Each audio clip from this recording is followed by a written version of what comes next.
Hi, Sterling families. Today's mystery reader is going to read you a story about a special visitor to the library.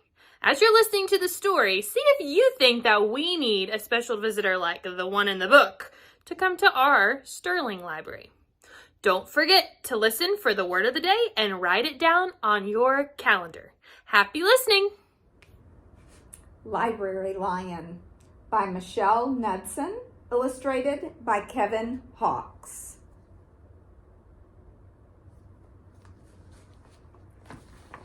One day, a lion came to the library. He walked right past the circulation desk and up into the stacks.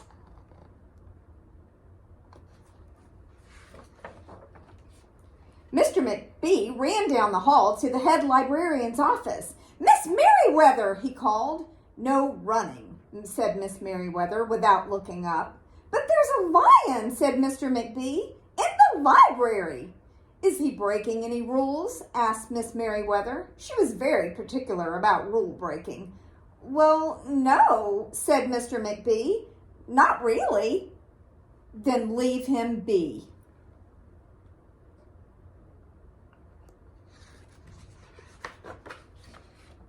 The lion wandered all around the library. He sniffed the card catalog.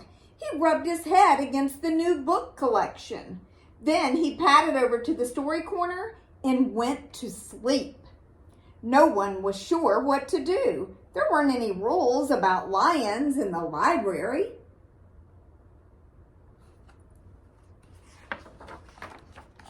Soon it was time for story hour. There weren't any rules about lions at story hour either.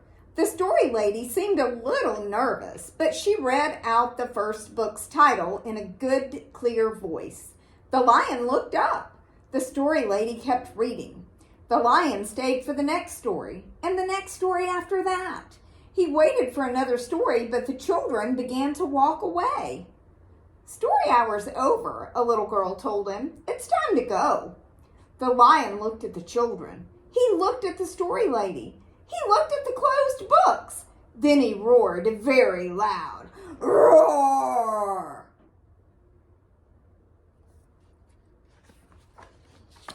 Miss Merriweather came striding out of her office. "Who is making that noise?" she demanded. "It's the lion," said Mr. McBee. Miss Merriweather marched over to the lion. "If you cannot be quiet, you will have to leave," she said in a stern voice. "Those are the rules." The lion kept roaring. He sounded sad. The little girl tugged on Miss Merriweather's dress. "If he promises to be quiet, can he come back for story hour tomorrow?" she asked. The lion stopped roaring. He looked at Miss Merriweather. Miss Merriweather looked back. Then she said, "Yes, a nice, quiet lion would certainly be allowed to come back for story hour tomorrow." "Hooray," said the children.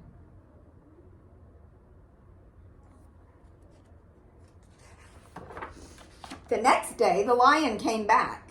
"You're early," said Miss Merriweather. "Story hour isn't until 3 o'clock. The lion did not budge. "Very well," said Miss Merriweather. "You might as well make yourself useful." She sent him off to dust the encyclopedias until it was time for story hour. The next day, the lion came early again. This time, Miss Merriweather asked him to lick all the envelopes for the overdue notices.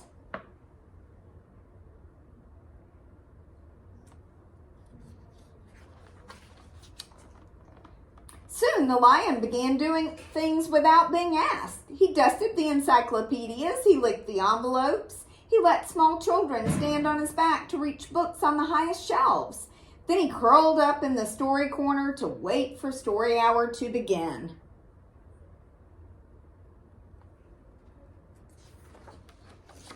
At first, the people in the library were nervous about the lion, but soon they got used to having him around. In fact, he seemed very well suited for the library. His big feet were quiet on the library floor. He made a comfy backrest for the children at story hour, and he never roared in the library anymore. "What a helpful lion," people said. They patted his soft head as he walked by. "How did we ever get along without him?" Mr. McBee scowled when he heard that. They had always gotten along fine before. No lions were needed. Lions, he thought, could not understand rules. They did not belong in the library.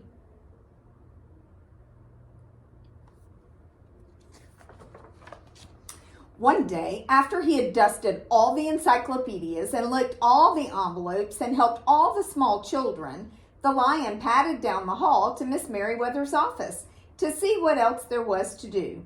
There was still some time left before story hour. "Hello, Lion," said Mrs. Merriweather. "I know something you can do. You can bring a book back into the stacks for me. Let me just get it down from the shelf." Miss Merriweather stepped up onto the step stool. The book was just out of reach. Miss Merriweather stood on her toes. She stretched out her fingers. "Almost there," she said. Then Miss Merriweather stretched a little too far.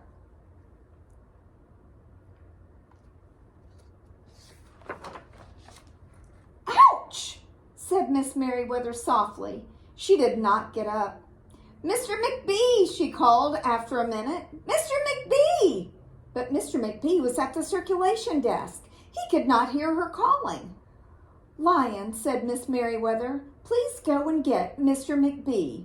The lion ran down the hall. "No running," Miss Merriweather called after him.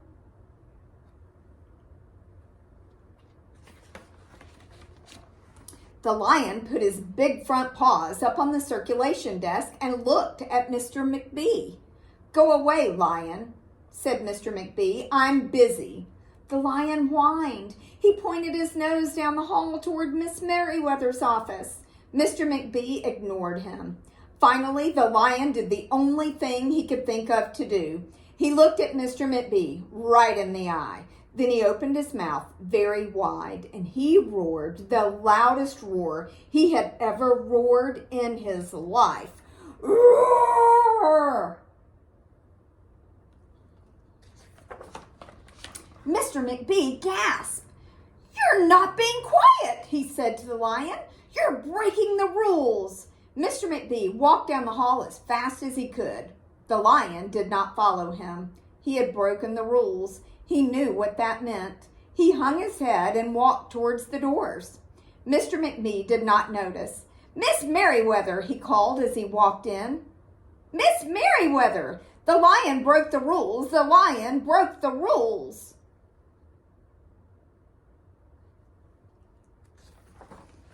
He burst into Miss Merriweather's office. She was not in her chair. "Miss Merriweather?" he asked.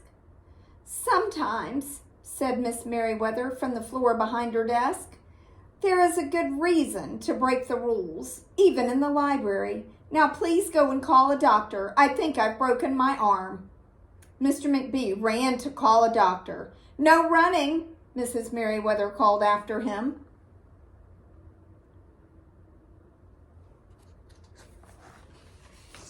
The next day, things were back to normal, almost. Miss Merriweather's left arm was in a cast. The doctor had told her not to work too hard. "I will have my lion to help me," Miss Merriweather thought. But the lion did not come to the library that morning. At 3 o'clock, Miss Merriweather walked over to the story corner. The story lady was just beginning a story for the children. The lion was not there.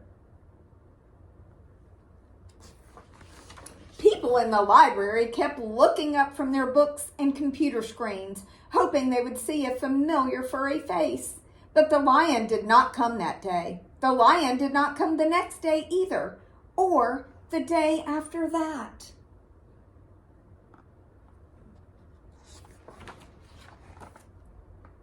One evening, Mr. McBee stopped by Miss Merriweather's office on his way out. "Can I do anything for you before I go, Miss Merriweather?" he asked her. "No, thank you," said Miss Merriweather. She was looking out the window. Her voice was very quiet, even for the library. Mr. McBee frowned as he walked away. He thought there was probably something he could do for Miss Merriweather after all.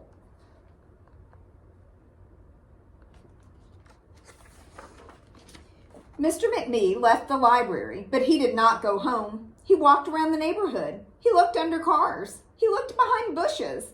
He looked in backyards and trash cans and tree houses.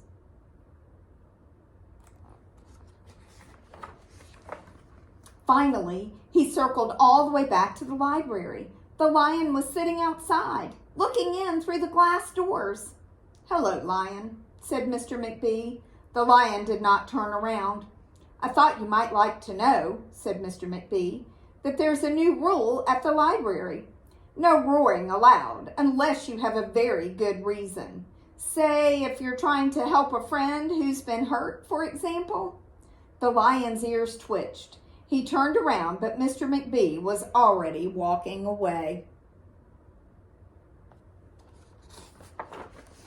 The next day, Mr. McBee walked down the hall to Miss Merriweather's office. "What is it, Mr. McBee?" asked Miss Merriweather in her new, sad, quiet voice. "I thought you might like to know," said Mr. McBee, "that there's a lion in the library." Miss Merriweather jumped up from her chair and ran down the hall. Mr. McBee smiled. "No running," he called after her. Miss Merriweather didn't listen.